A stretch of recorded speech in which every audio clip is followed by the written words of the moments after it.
Okay, everyone ready? Okay, welcome everyone to the semi-finals of WUPID 2017. I want to congratulate all 4 teams for making this far. As before, speeches will be 7 minutes in length with the first and last minute protected. And with that, I'd like to call on the first speaker to open the case for the government.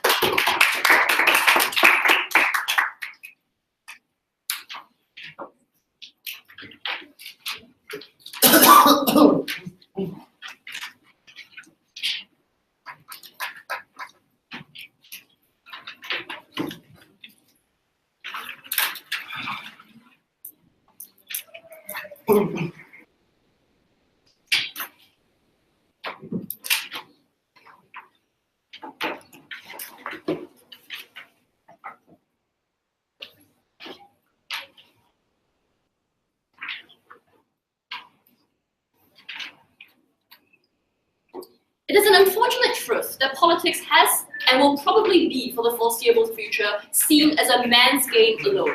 On our side, we think that the competing narratives surrounding female politicians, the thing that always punishes them for simultaneously being too soft and emotional to engage in politics, as well as too bitchy and aggressive when they do try to do so, actually stymies female participation in politics and prevents any kind of long-run change in the political sphere from happening. 3 points for you today. First of all, what we think this narrative in politics looks like and why it is likely to impact large groups of people. Second of all, on the instrumental value of this narrative and why we think it helps get more women into politics. And last of all, on the nature of politics and how we can create macro dynamic shifts. Prior to that, some characterization of what we're talking about in today's debate. We think that this is about messaging that women in power are likely to be like better mediators, better negotiators, more likely to make long-run cooperation for treaties, etc. possible. We also support female politicians using this as a cornerstone of their political campaigning, etc. We are happy that newspapers characterize them in this way, whatever, things like that. We think currently the competing narratives are so that, is this clarification? No. All right, we think that currently the narratives are as such. Women cannot be in politics because they are too emotional and they are too weak. Women who enter politics are too aggressive and too bitchy. We think that we would prefer a preponderance of the former narrative over the latter narrative, understanding that this norm and narrative isn't going to disappear entirely. We would prefer to flip it and position the perceived weakness as a strength instead. First of all, why this narrative in politics is likely to affect large groups of people. Honestly, the socialization and the kinds of messaging that we get in society right now just means that men who enter politics tend to be far more aggressive and confrontational than the women who choose to enter politics. Precisely because men are taught from a young age that it's okay for them to get what they want when they want it. That it's all right for their own interest to override the interests of others as long as they're able to get their preferred outcome in the end. Conversely, women are always taught from a young age that they should step back, that they should allow their male counterparts to get what they want, that their own needs can take a backseat to the needs of others. What this means is that it's very likely once they enter the political arena, one of two things happens. First of all, the women who actually do want to be negotiators or the women who are most comfortable being mediators and emotionally engaging people just end up locked out of politics altogether. It is impossible for them to enter politics at all with the messaging so starkly against them that tells them their mode of communication can never push for the outcomes that they want. But more importantly, for the women that choose to enter politics, they must abandon this mode of communication and thinking altogether. This is not a value judgment about what mode of communication is just like prima facie better. It's just saying that many people feel comfortable with one style of communication and forcing them to not have this style of communication simply to enter a job market is quite frankly appalling and unfair. When you are locked into one mode of communication, when you are a woman and you want to enter politics, the only solution is for you to position yourself in a way that is as masculine and aggressive as possible. This is bad for a couple of reasons. The first is that you continually send a message that women who communicate in any other way can never enter politics. We think that's bad in and of itself. But second of all, it also means you face an unprecedented amount of backlash because you are now perceived as being too aggressive, too manly, and threatening the people around you. This means that no matter how much you try and push for outcomes using your new aggressive persona, you are unlikely to get the kinds of cooperative outcomes you want. Yes. So in a world where most foreign conflicts are zero-sum, do you think politicians that are seen as less assertive will ever get elected? I think that's the problem with politics, right? That things are seen as zero-sum. I just don't think politics is as zero-sum as you make it out to see. The point with politics, if you aren't in a shitty bipartisan system like the US, is that you cooperate among your various coalitions to try and get the outcome you want. The problem is that if if you lock it into one mode of zero-sum cooperation, you are never able to push politics into any other kinds of change. All right, second thing, how does this make it easier for women to enter politics? First of all, targeting the electorate. I think that people tend to not like conflict very much, and when you tell a large group of people that potentially having some women in the political market is likely to get you more outcomes, they are just more likely to vote for you, especially because you are now seen as representing a niche kind of characteristic that people cannot get in any other way. Notice that this characterization cannot simultaneously apply to both men and women, right? If you have a strong narrative that women are the cooperators, that women are the mediators, then presumably voters will now see the path of getting successful bills passed as to vote for women. Second of all, I think that this actually helps the narrative disappear, because now instead of voters believing that women are too weak and emotional to enter politics, they start seeing this as a strength. This kind of messaging has the ability to spread not just within politics, but in terms of how you see assertive women in general, or in terms of how you see bargaining women in general, right? We think this is likely, and the moment you try and normalize the idea that this is an okay mode of communication, you allow women in all kinds of spheres to then cooperate in this way without being unfairly punished for it. Third of all, within power, male politicians now become more likely to engage with their female counterparts. First of all, because they presumably no longer feel threatened by all these women trying to act super masculine and take over their things, but more importantly, because they now see that women, because they now actually have a reason to listen to women rather than automatically dismissing their claims as just womanly concerns or people being too soft to take a definitive stance. I think you are more likely to get more kinds of cooperation within politics in this way. You're also more likely to incentivize multiple groups of women to enter, especially those that felt previously uncomfortable with the mode and direction that politics was taking. Last of all, how do we then change the nature of politics? And this actually deals more with opening opposition's point of information. I already flagged a little bit that I just don't think politics is zero-sum, right? Any kind of macro level change in politics requires some level of cooperation, not just across parties, but also within your party. Given that socialization means that this narrative is at least somewhat true, if we are able to show that we get more women in politics and that this narrative holds true for a large group of that women, then presumably we also then get more cooperation within politics, thus shifting the political dynamic altogether. How does this happen? First of all, I think that when you get increased numbers of women in politics and politics starts moving to be less zero-sum, you are just more likely to move towards centrist positions on issues. You are less likely to have people jostling for the extreme and believing that only the most extreme hardline stance can get you the kind of change you want. But second of all, you are likely to see more open and transparent communication within politics as well as to the electorate, because people are no longer bound to the idea that you can only be hardline and you can never deviate from your stance. We see this as a good thing for politics. Last of all, I think that overall, the kinds of diversity you get in politics is going to be in and of itself a good. That you allow politicians to recognize that the kinds of people they're dealing with, just like the communication styles within their cabinet, is likely to be different as well. That people have different needs and wants that must be catered to, because all of this I am very proud to propose. Thank you very much for that speech. I'd like to call upon the first speaker to open the case for the opposition.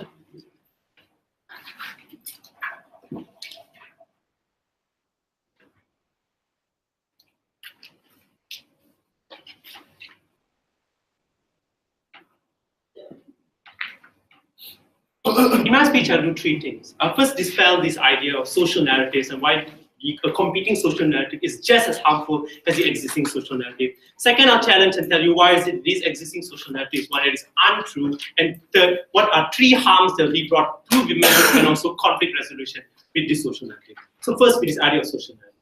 Existingly, there could be many narratives that exist. Like women are a lot more maternal, a lot more caring. These narratives may be seen as positive, but all they do is further stereotype and push individuals within a particular box to behave in a particular way. We tell you this is no different from any other stereotype that exists, that women should stay in kitchens because that's where they belong. Women are too weak, they can't fight in war. All they're doing is they're flipping the card around and introducing another social narrative.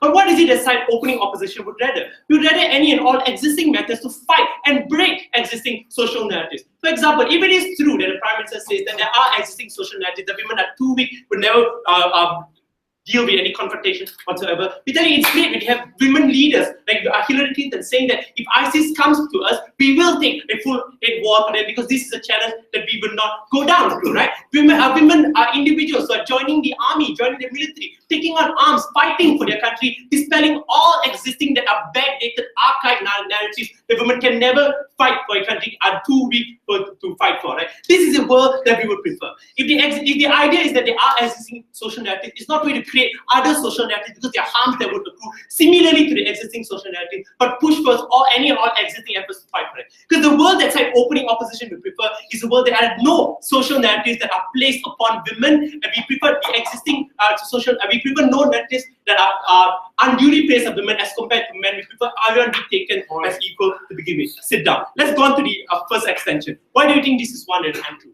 The topic of discussion today is about conflicts. When it comes to conflicts and any and all conflicts, it's something that's extremely complicated. The reasons people enter into conflicts could be people going for glory, people want land, etc. The reasons conflict end, there are many other reasons as well, because they don't want to fight anymore, because they're losing a particular battle. For it to just allude that women leaders will definitely lead to a more peaceful resolution is factually untrue. Here are some examples. Right? Indira Gandhi, the first and only Prime Minister of India, was someone that pushed towards India fighting in the Indo-Pakistani war because of long-standing animosity towards Pakistan, and also they wanted the Kashmiri area. 300,000 civilians died in this conflict. Margaret Thatcher, your Falklands War, was something that she pushed for in fight against Argentina. Also, Aung San Suu Kyi, the doctor of democracy, is someone that pushed for democracy but did absolutely nothing for the conflict resolutions between the minority groups within the own country. These all points to one thing that is factually untrue and unsubstantiated for you to simply claim that just because you're a woman, you're more likely to solve things. But what's the harm? We tell you that the harm is something that you take away things like the attributes that can come with leaders, things like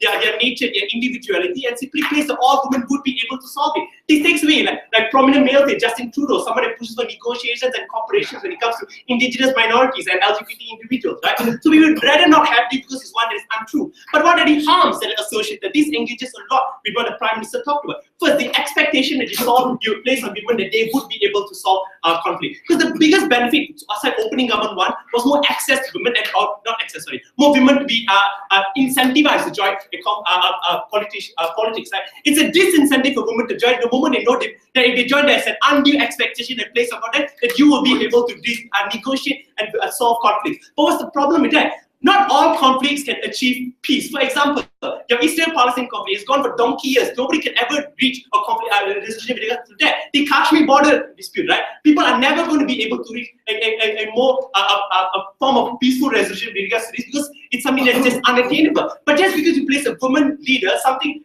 Prime Minister alluded to is that she said, please sit down, is that at least people will deviate to a more subtle way of solving a resolution because they know this is the way to do it. That's untrue. Malaysia didn't need a female Prime Minister for them to sit with the British for them to negotiate independence. Like peaceful resolution as a alternative is something that already exists. It's not exclusive to women in of itself. But what are the three harms that are included to women? First, you completely reduce their credibility the moment you're unable to reach a conflict, because a peaceful resolution, because some conflicts just can't reach a peaceful resolution. But second, ammunition towards a conservative group, your anti-feminists, right? People who say, look, this is the woman that you said would be able to give a speech, she's someone who can't give a speech. This is similar to the Yahoo CEO that said, the more women you have in higher position, the better your company does. There's also something that wasn't founded upon any statistics whatsoever, and she got a lot of flack for that comment, right? But the third idea, how you disincentivize women to join to begin with, this directly clashes with Prime Minister. Look, in status quo, there's a lot of social narratives that women are carrying. They should be nurses, they should be teachers. This also says a disincentive for women to join this position, because when you join, you're seen as a teacher that has to be nice.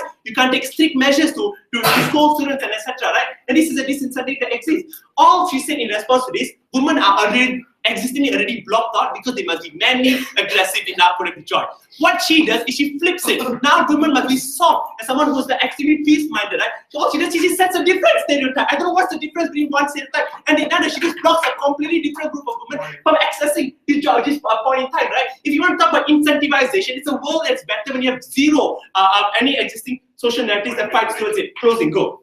The word stereotype is not an argument, it is a disabled disease of one stereotype might be better or worse than another? I think all stereotypes are bad because all they do is stereotype groups to behave in a certain way, right? And I think and we would rather have no stereotypes at all. Like that's the first issue that I talked about. But the second, how do you further restrict women politicians in a way that they would settle these disputes? Right now, you posit a world where women politicians will never go to conflict. They will never go to war or whatever. But the thing is, the ability for you to go to war or that as an option is something that's very important for you to have in your banks, right? Because sometimes you need that as a bargaining chip when you go against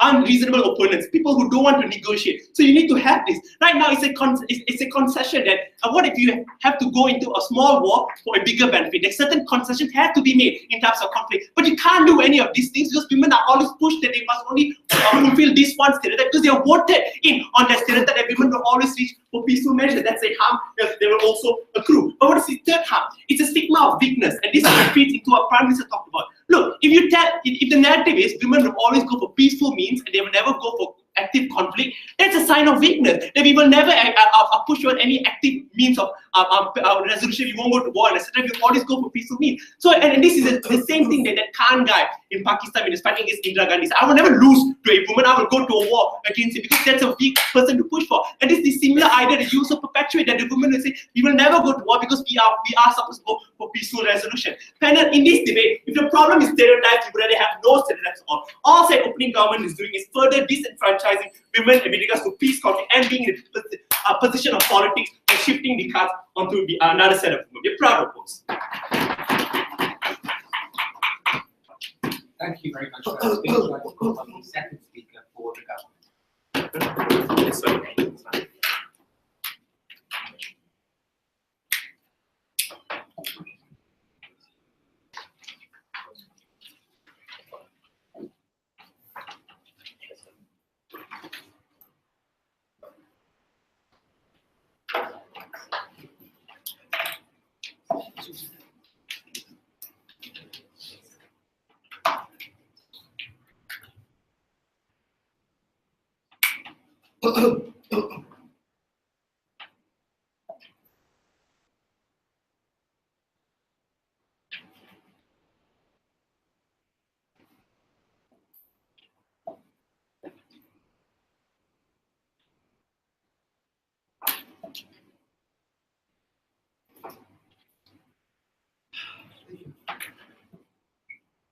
I think the first thing you know in this debate is that it is incorrect and inadmissible for a team to claim that it is possible or fair and willing for motion to defend a world where we don't support any narratives or stereotypes existing about women. The important thing for this is, firstly, the implication of a support motion is that you have to defend some fair version of the status quo in contrast to that, and that implies that as long as there are existing narratives that, and there are, as I think points out, that characterize what women are like or what women in politics bring to the table or need to be like in order to participate there, these narratives exist. But secondly, the very notion that you can somehow, it is plausible to have a world where no narratives exist is probably false, because even if it is empirically true that variances between individuals are greater than variances between sets of individuals, the point here is the way in which we engage with those individuals is still first and foremost absent knowing anything about them as a representative of the group they fall into, especially when these are visible characteristics like gender and all the things bound up in gender. So I think it is false and incorrect for these guys to claim that they can support this, but secondly, that we just do not exist in a world where that is true. Something points out to you that all the characteristics and characterizations of women already exist are as follows. The notion that they are both weak, and also that they have to be strong and meet the man standards in order to succeed in politics. We think these are far more limiting than this idea that you can that we should prefer this notion of cooperation over conflict. I also think a lot of the analysis about this idea that women will be seen as softer or unable to go into this, to make decisions like to make war and so on and so forth, relies primarily on a linguistic equivocation between the idea of cooperation and conflict avoidance in some way that necessarily precludes options that involve serious decisions like going to war and so on and so forth. That remains to be proven on their side of the house. But secondly, and I'll go on to this a bit later in my last issue, I think that we want to reframe and reform these ideas about softness and cooperation as being congruent. So first, I want to talk about why this is good for women. So firstly, know that if we accept that the comparative fears and norms of women lock out a great deal of women, then we are prima facie more inclusive for women in politics. How does this work? Know that the existing norms about how women must meet the standards of which we think about politics, that it is conflict driven, that you have to be assertive and argumentative and so on, and be able to stand up for yourself, and all these things. Firstly, block out women who do not fit this stereotype or are less able to perform this stereotype. Some women are just naturally less suited for this, and because of their personal preferences or whatsoever. So they can't join politics. We think we make that access to politics fairer for these women. We make politics better when these women are allowed to join. No, thank you. But note also that even women who are able to do so, the very set of examples that they point to is very telling in this regard. The people like Indira Gandhi, like Benazir Bhutto, like the Iron Lady Margaret Thatcher have to trade on this in order to succeed in politics. But note that it is unfair that often they face flack for this. So the point there is like a stereotype of Margaret Thatcher, frigid, has been cold, has been calculating, has been unwomanly, has been somehow less of a person because she has to aspire to these stereotypes that run against the notions of female socialization, and women face disproportionate costs for this that is also unfair to them. So at a point where we espouse a different narrative, where women are associated with the thing that people prima facie like, the ability to seek cooperation, or even in the political sphere, then we undercut that and we allow women to aspire to other things other than being driven by conflict. Yes. If you sell women as solely non-aggressive, don't you think you lock out women who are aggressive? So no, I just don't think we are selling women as non-aggressive. Firstly, there's a difference between like aggression and seeking cooperation, especially when the main way in which this cooperation is thought of is cooperation within politics or between politicians in order to reach a compromise, rather than the actual outcome of that decision, which may be to go to war or actions that are seen as prima facie aggressive. So I think this is like a difference between the outcome of your action, the correctness or outcome of your decision, or the process by which we reach that decision. But also, I also don't think that we lock out these women altogether, because it is unlikely that this narrative that we push for will overnight become dominant, locking out women who just don't fit into this narrative. It is likely that the support for this narrative or the increased belief in this narrative balances against existing narratives that exist for women and so on and so forth, and balances existing narratives of patriarchy and conflict preference in the political sphere. So the point here is, I think this is good for women in terms of being able to access politics, because they are less unfairly cast in terms of what they can do and what they cannot do. But I think more importantly, this is just good for politics. And the important thing here is first to note about how people in general think about politics. Know that in general, people would prefer it if politicians conflicted less with each other and cooperated more in terms of being able to find a good solution that best reflects the wishes of the polity. Note that the preference for most individuals, except probably the hopelessly polarized, is that they would prefer for their politicians to get together and come up with a decision that aggregates the wishes of everyone as far as that is possible. So firstly, this means that if we associate women with this narrative, that is prima facie good for them, because people, and I think I already points this out, that people are more likely to vote for this women, but they espouse a thing that people generally like. But the second thing to note about this preference for cooperation within the decision-making sphere of politics is that people prefer this as an ideal to the status quo of conflict-driven partisan politics that exists. So firstly, suggesting that we can change this narrative, no thank you, is powerful, because we are getting on board with a narrative that people would prefer if it were possible. But secondly, I also think it is true that you can change this narrative. And here's where we engage with the material coming opening opposition, saying that this is false. So note here that, so the bulk of the analysis is to say, but sometimes you cannot resolve things and conflict is necessary. I already point out that is a point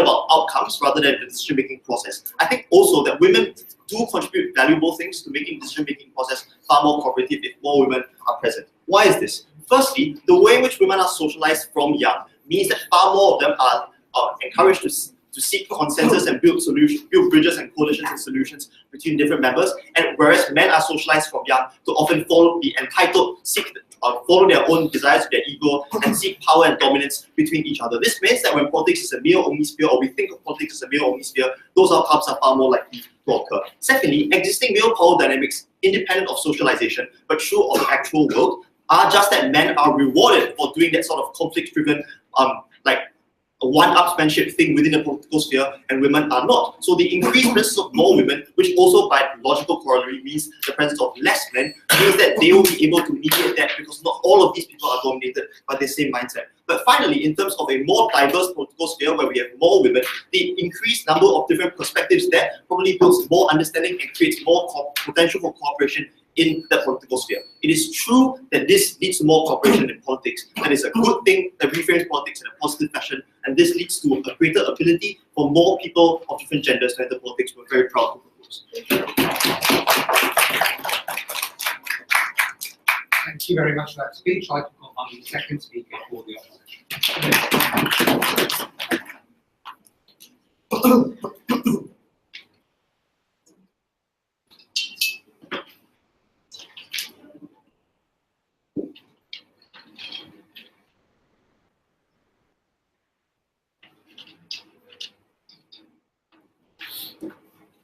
It's not true that stereotypes must always be a fixture and fact in the world, right? Because the aim of all civil rights movements was always to break stereotypes, right? That women can vote. They are smart and wise enough in order to exercise their rights to vote. That black people are not inherently aggressive. They can be presidential as well, right? The scope of this debate is whether women should ride on the stereotype on the highway to success, or only through breaking that stereotype can women succeed. This is the scope of that debate.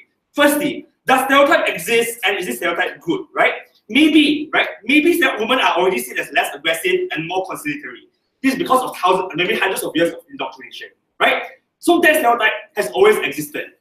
So by far, for the longest time as well, women are also not represented in politics, even though these stereotypes exist.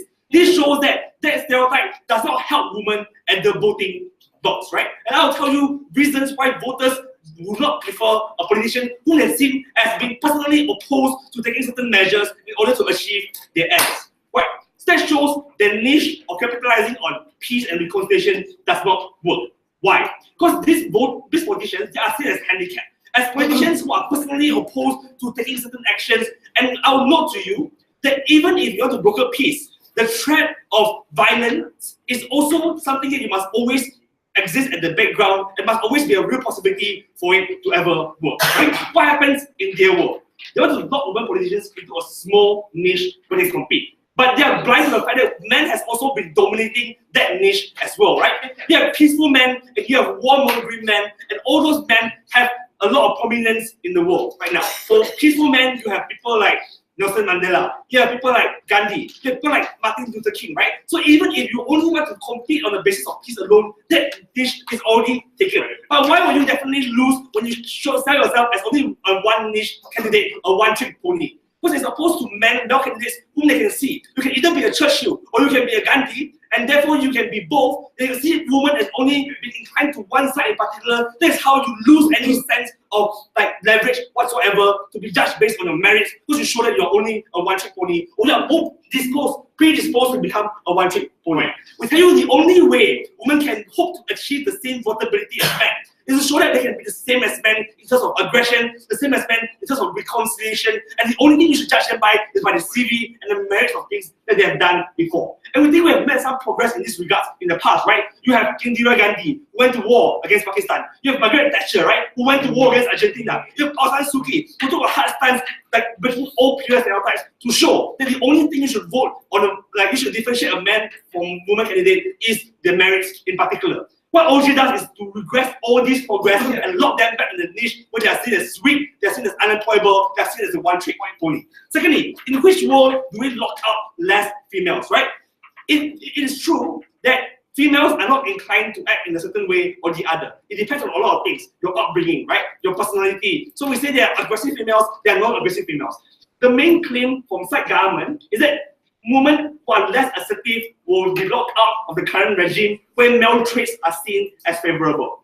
But their solution is to make peace and reconciliation the cornerstone of the campaign for all female candidates. We tell you, such a broad-ranging, general stereotypical campaign across a period of time will entrench that mentality into people's minds. So we say, even though Jan tries to say, oh, but you won't wipe away like stereotype, but you will, right? Because of the overwhelming like campaign that you are trying to run. It means that it's a reversal that will lock more assertive women out as well, because now all women candidates are expected to be less. Only our side caters to both aggressive and less aggressive female candidates. Thirdly, with more women in politics, will politics become less zero-sum? OG claims this, but they gave no analysis whatsoever why this will happen. But secondly, personally, this only happens the moment where you voted in more female candidates, right? But they have not shown why voters will be more inclined to vote to you the moment where you show yourself to be predominantly and personally opposed to taking certain actions when you are in power. So we say they have not proved like that this woman will indeed be voted in, but they also give no analysis of why female politicians are predominantly more interested towards peace, given the vast amount of examples that Vinod has brought to you, right? But even if they do honor the campaign pledge, right? That they fought on a campaign of peace and they honor the campaign pledges, we tell you that it's bad because now you are like just literally locking the hands and of world leaders in what things that they can do in order to achieve the needs of the country. Before I move on, yes. Which UK Prime Minister achieved peace in the Falklands in a day and also solved the Soviet Union's problems? And what was her name and how did she do it? Look, yeah, you're saying that they're just aggressive, like they are aggressive female politicians, right?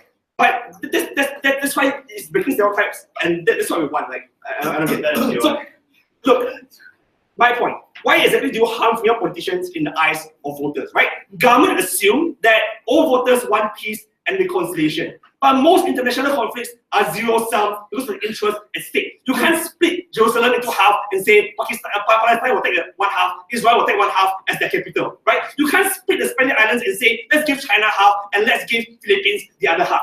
You cannot tell ISIS that look, you can have Syria, the rest of the international community will take Iraq instead, right? These are the defining conflicts of our generation, and they are more often than not zero-sum. What does this mean? This means voters will always want to vote for people who they think can solve that conflict. But even if you want to achieve peace, like conflict must always be a real fear at the back of the minds of individuals brokering peace. We tell you the Iran nuclear deal was only signed because like the invasion of Iran was always a real possibility, right?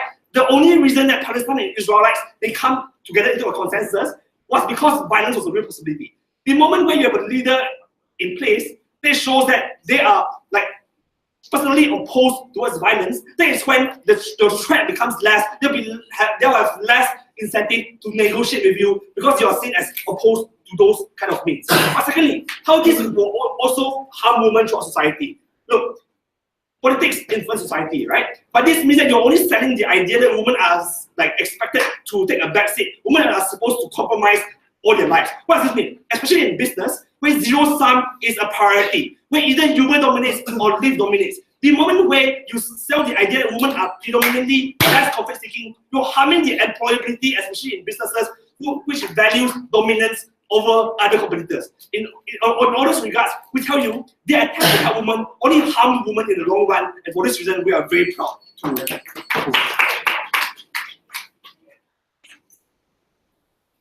Thank you very much for that speech. I hope on the third speech, the whole of the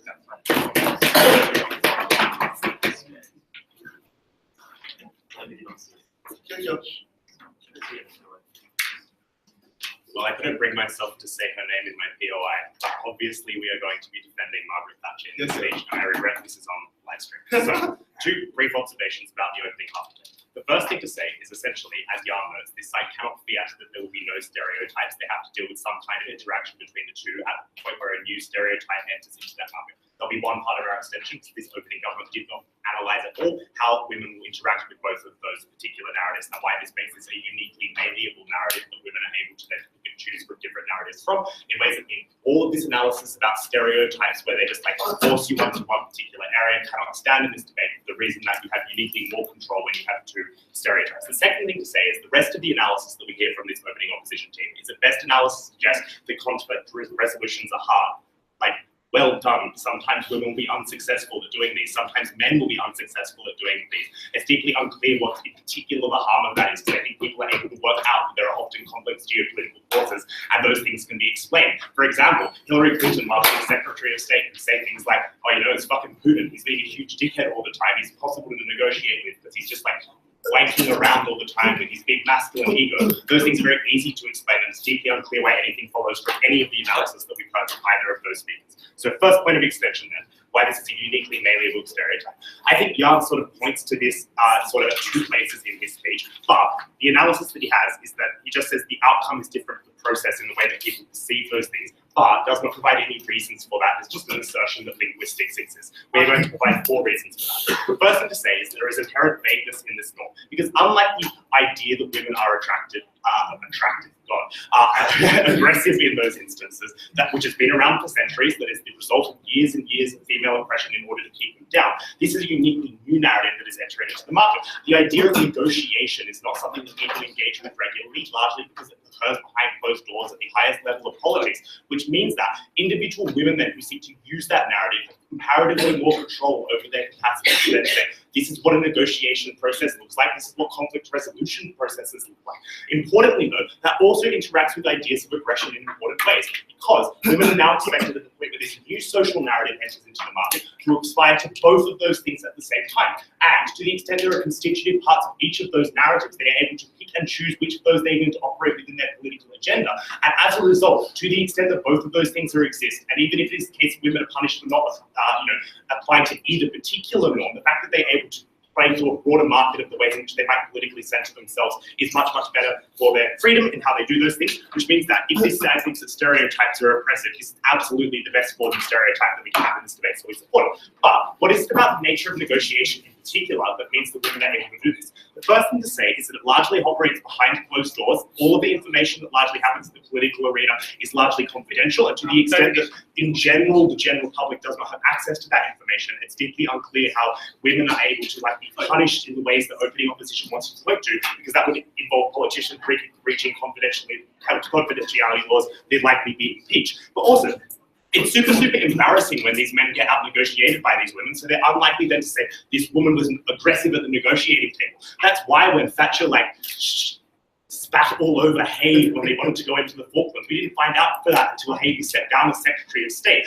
because it was such an emasculating experience for him that would have in fact harmed him on the political arena. That's why Gorbachev, for example, when they were bringing down the Soviet bloc, was so unwilling to talk about what was happening behind that negotiating table, because he was being attacked by one of the only female politicians in the world behind that negotiating table. But Margaret Thatcher could spin herself as a motherly figure, because she was like, I have a son, I know what it is like to lose children, because I am a mother myself, for example, compared to, a male politician who does not have access to that rhetoric. So importantly, the analysis here is that you have access to all of these different norms under this version of what this social narrative is, and women are therefore more effective politicians, and so they're more likely to be elected in the long term, but also they're not unlikely to be, getting this sort of backlash that this side gets. Also, I think people are able to work out that projecting strength before a negotiation or aggression is an important part of that negotiation, right? It's unlikely to be successful if you don't have bargaining chips that you can put on the table before you go into that room. Women are probably likely to explain that. People are able to explain that, because most people engage in negotiations in their everyday life. So it's deeply unclear why any of the analysis that OO brings in this debate is down. The next thing is on achieving peace.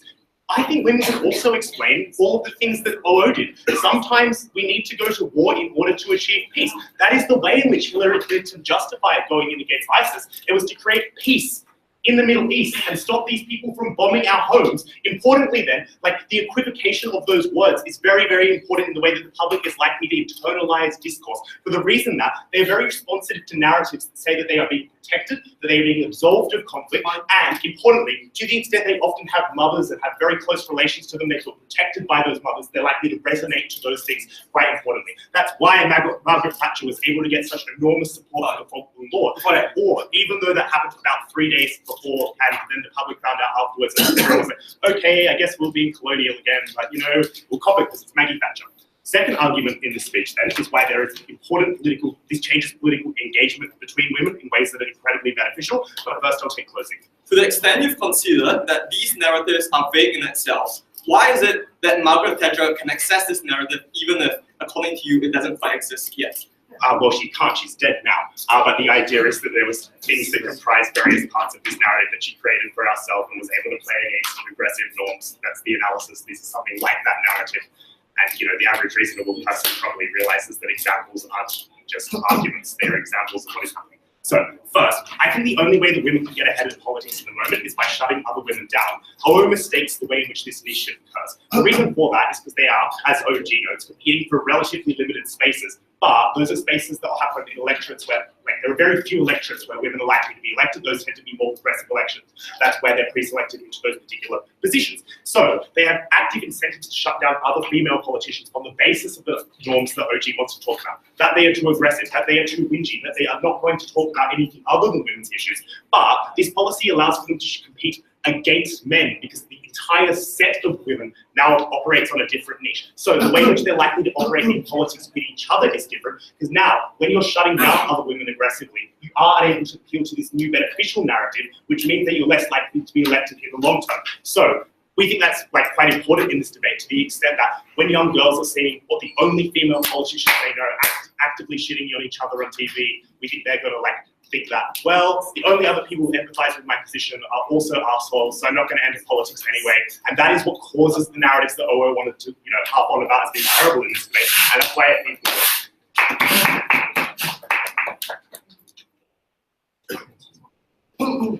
Thank you very much for that speech. On to the speaker, the opposite.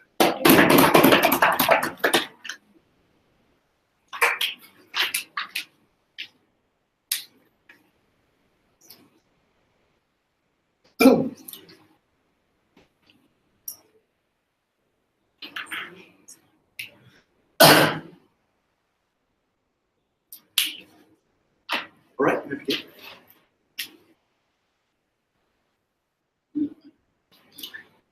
For quite a lot of today's voters in modern democracies, cooperation means complicity.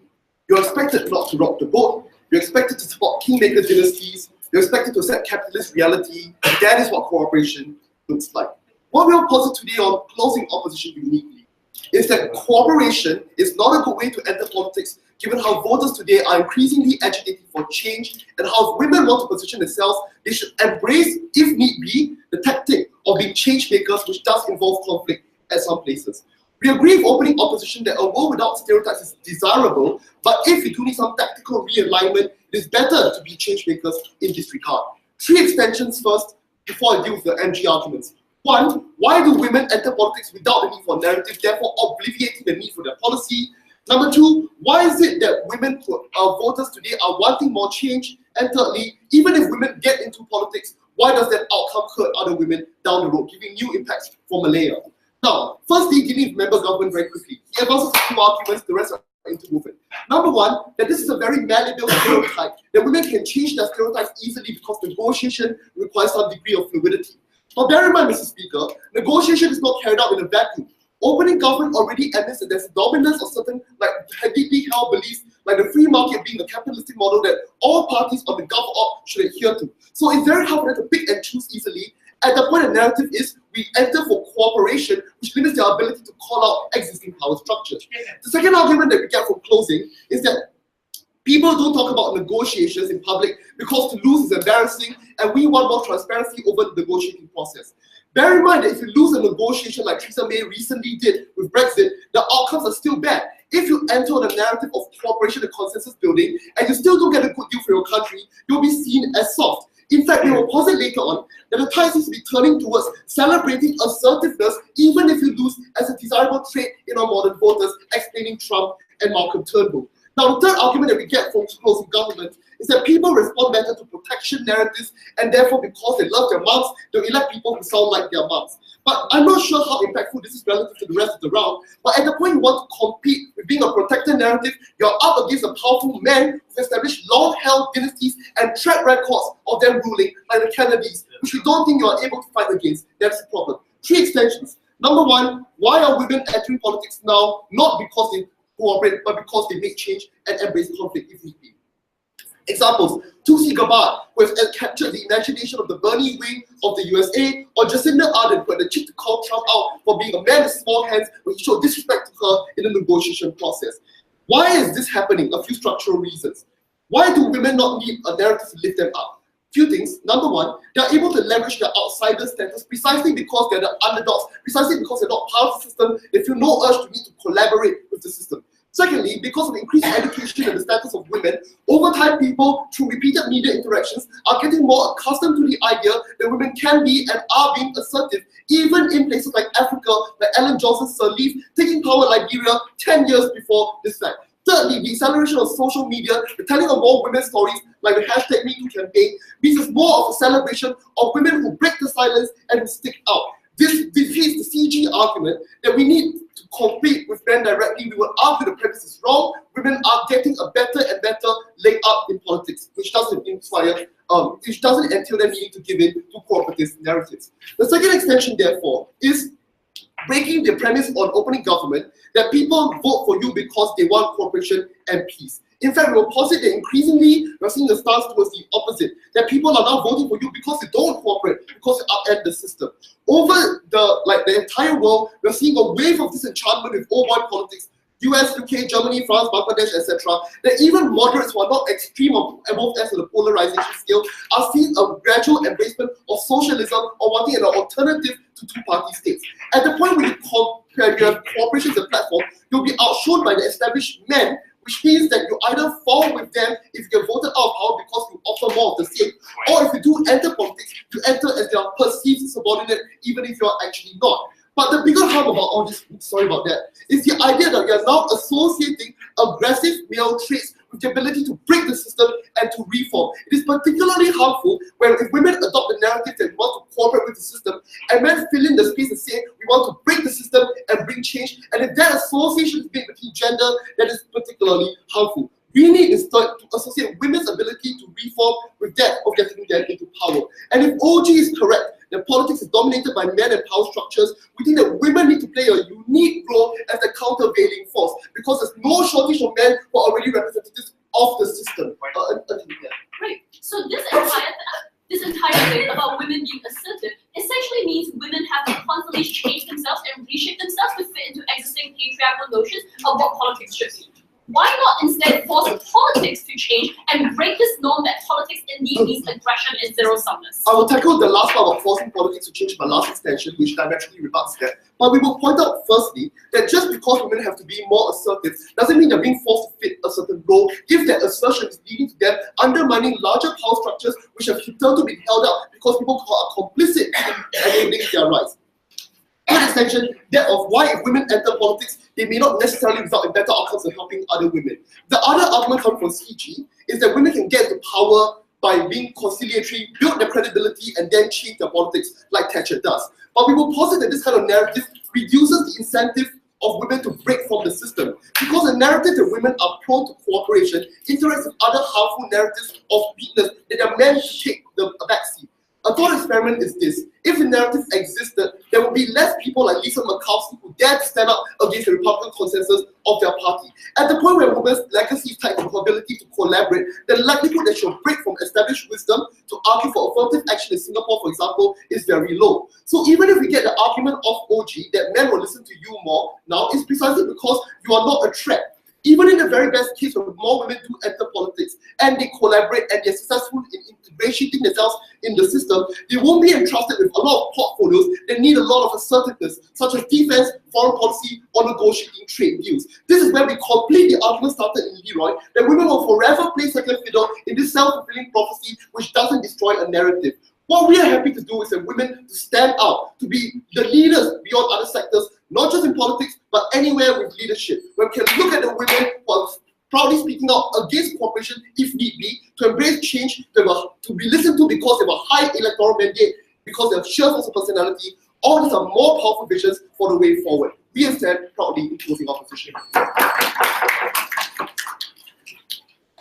Thank you very much for that speech. I'd like to call upon the final speaker.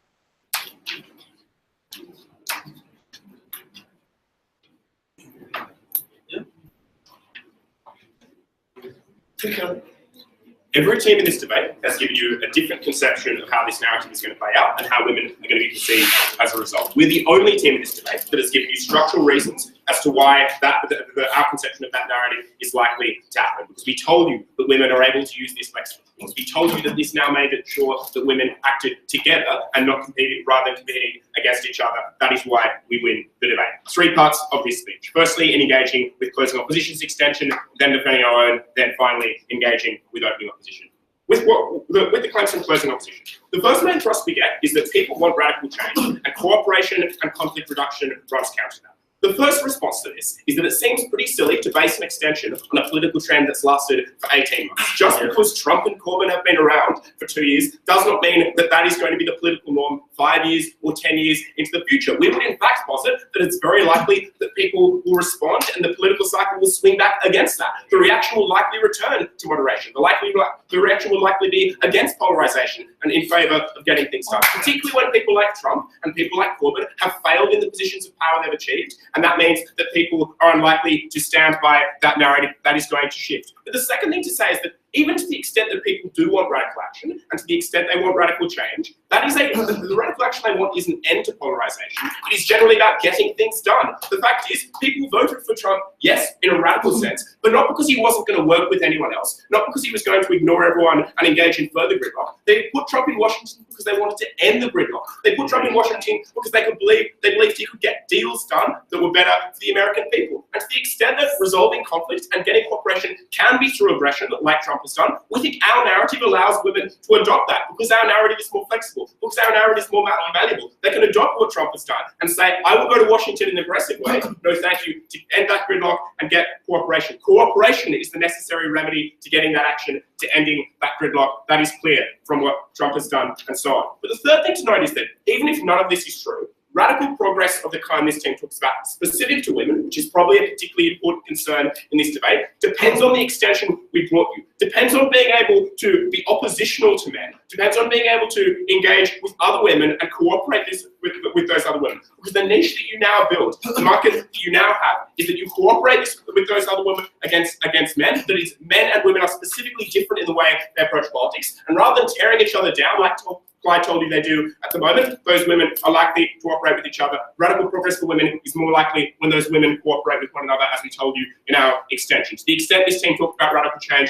we were far more likely to get it if it was an issue at all. But the second main thrust we get from closing opposition is that once women get in power, they're not going to get effective roles in power. The first thing to say is this is a problem on either side. We didn't really get any justification as to why that is a problem unique to our side. But the second thing to say is that the remedy can probably still be through cooperation. That is probably how you get respect from party leaders. And politics is a very slippery game, Mr. Speaker. Politics is not a game that you're likely to win if you're incredibly standoffish and incredibly confrontational with other people. No, thank you. Being cooperative, reducing conflict, working with other people is the most likely thing to let you rise, no thank you, in internal party structures. And that is the way you are most likely to be promoted into those important roles. The last thing to note is, to the extent being assertive was important to getting those roles, if it was at all, we're not necessarily sure that it is. Women can still be assertive, as Clyde explained to you in great detail. This is a malleable position, and it is very easy for those women to access those positions. We do not think the closing opposition extension was enough for them to get up in this debate. No, thank you. But in defending our extension,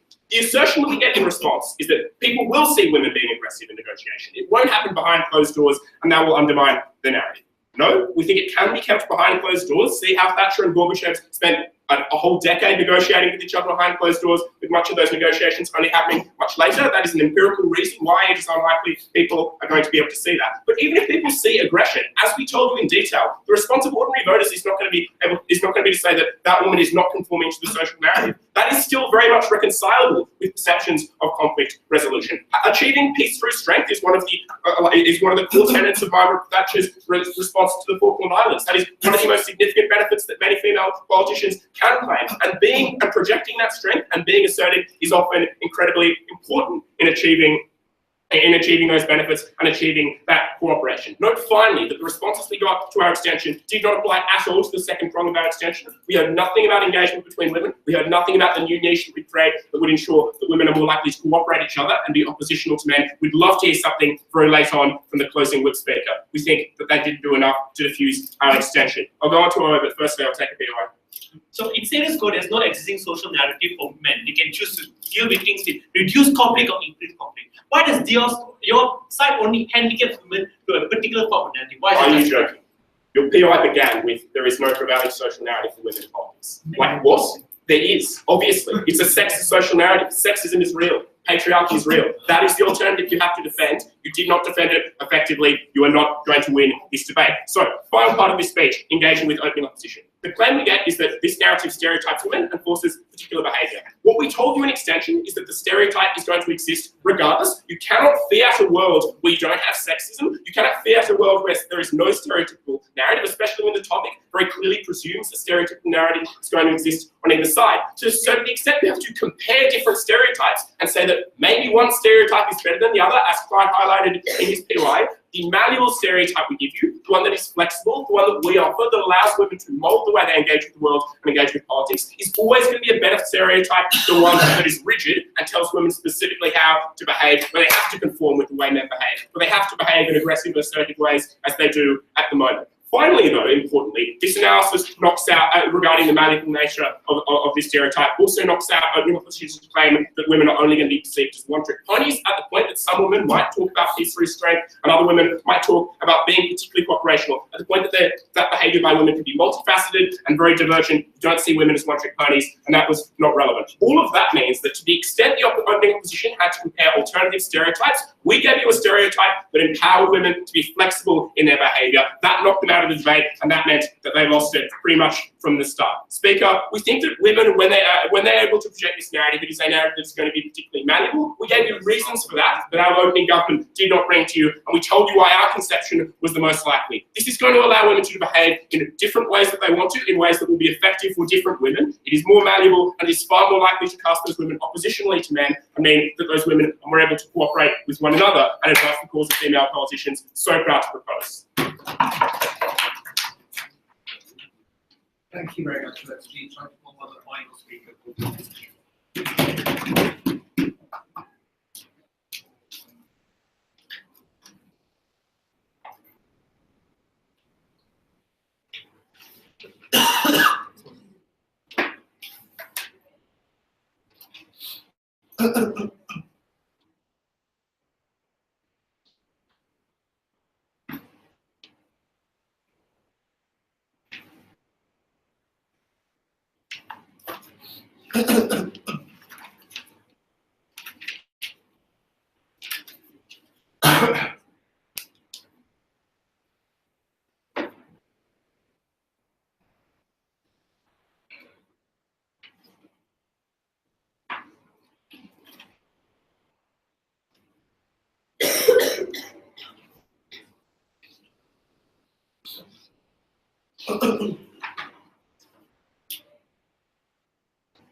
Let's deal with the matter of this debate. We think that closing Gulf has lost because they tried to poo-poo our extension. They said that there's a trend of not having aspirational leaders, which will eventually swing back, giving no reasons why, and being unable to explain why precisely the kinds of poverty and racism that continues to pervade society still means that while Trump may go, this illusionment towards the entire society and body politics will continue to stay, and you need leaders who are able to break that illusion to ensure that you get the votes that you want. They also said they also lost because they only painted one scenario. It is only in their characterization, in the face of defeat, that some narrative of cooperation is important. But they didn't deal with any other kinds of narratives. When you need to have, perhaps defend the country, when you need strong action, or when you need to be able to oust a corrupt leader from office, these were the scenarios they didn't deal with. They didn't deal with the idea that flip-flopping is very poor for branding. For all these reasons, we think they lost. But we also thought that closing government has uniquely also lost because they pick and chose their burdens. First, they gave this characterization that all of us needed to do in a world that was inherently misogynistic. But when it came to having politics, or when it came to characterizing politics, Jan said in his own speech that we don't need to deal with hopelessly polarized systems. They can't pick and choose their burdens, Mrs. Kind you need to penalize for that. For that. Two things I'll be talking about in my speech. All other rebuttal will be amalgamated. First, why our side does it better if CJ wants women to be able to fulfill election promises and stay in parliament. And second, why our side does it better if the premise of OG's case is to enable women to get in parliament more often. Let's first talk about fulfilling election promises and staying in parliament. CJ's entire case is predicated on the premise that if cooperation is inevitable, we ought to be on the side that improves the perception that we can be these collaborative deal makers. Note that under our model, we aren't saying that cooperation is unlikely to happen. What we're merely saying is that the perception that people are cooperative is often hurtful, but people who are posturing themselves as mavericks are often able to cooperate with other people themselves. That's the reason why Trump is still able to cooperate by and large to a certain degree with Democratic senators. But let's deal with the best case scenario where you have Margaret Thatcher being able to change the narrative for herself at the point in time her negotiations failed. We think it only deals with one class of politicians. Those who are already established in parliament and who already have sympathy of media outlets. That is to say, even if you have a narrative under your side, the net benefit that you have is negligible, precisely because Thatcher has the ability to ramp up the BBC to portray her as being a mother and being someone who might have lost a child in the first place. But this debate doesn't exist inside that vacuum alone.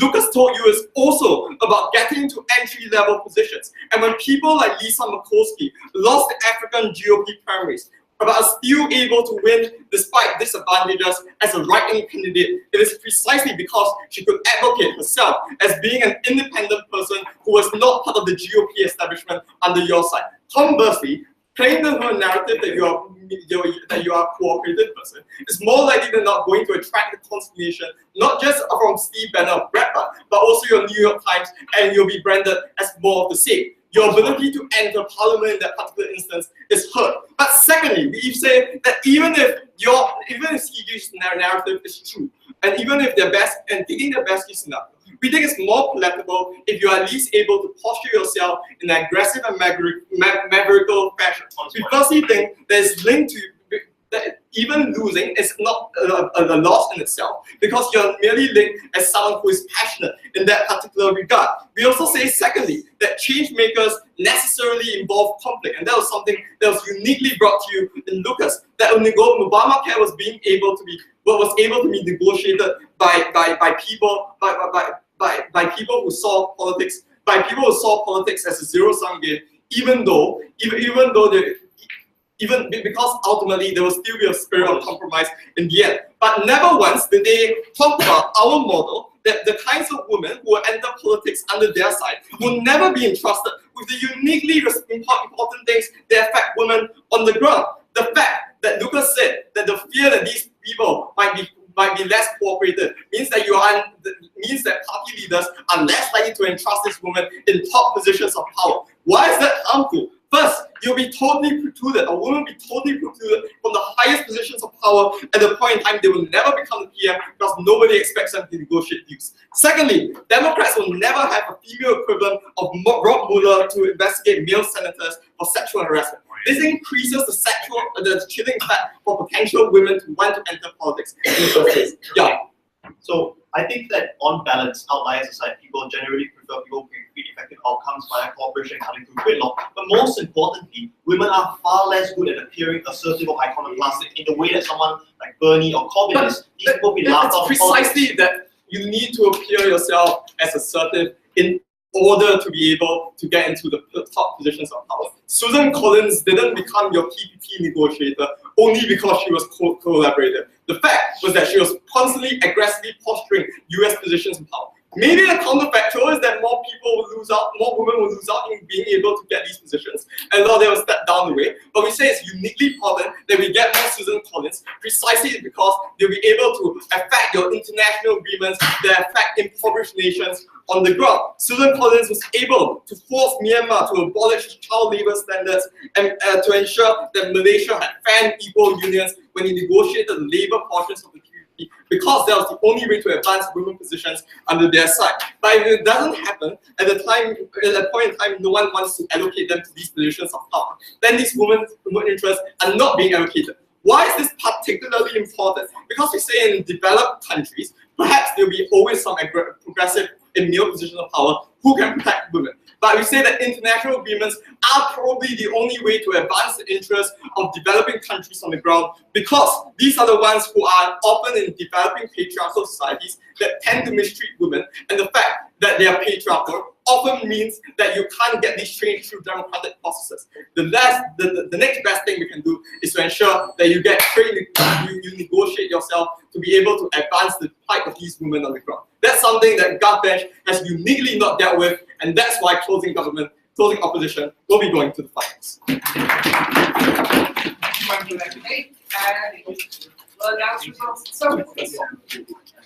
Just wanted to know, so asking the 2 minutes for this or anything you think